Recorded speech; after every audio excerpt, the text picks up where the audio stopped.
झारखंड दौरे पर पहुंचे पीएम मोदी बिरसा मुंडा की जन्मभूमि अलीहातू का करेंगे दौरा। विकसित भारत संकल्प यात्रा को भी दिखाएंगे हरी झंडी। 24,000 करोड़ रुपए के तारीखी मंसूबों की करेंगे शुरुआत।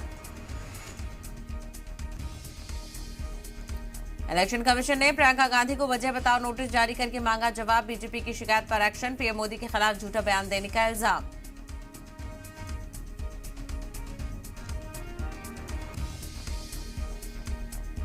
मध्य प्रदेश में इंतखाबी तस्वीर का आज आखिरी दिन। बीजेपी की तरफ से योगी आदित्यनाथ, ज्योतिरादित्य सिंधिया तो कांग्रेस की तरफ से प्रियंका गांधी। मल्लिकार्जुन खड़गे वोटर्स को रिझाने के लिए झोंकेंगे पूरी ताकत।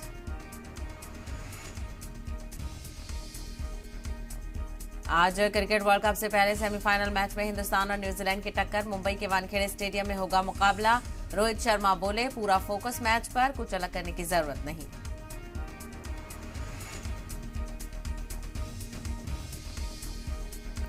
आज अमेरिकी सदर जो बाइडेन और चीन के सदर शी जिनपिंग की सैन फ्रांसिस्को में मुलाकात। मीटिंग से पहले अमेरिका के एनएसए बोले, दोनों ममालिक के ताल्लुकात पेचीदा।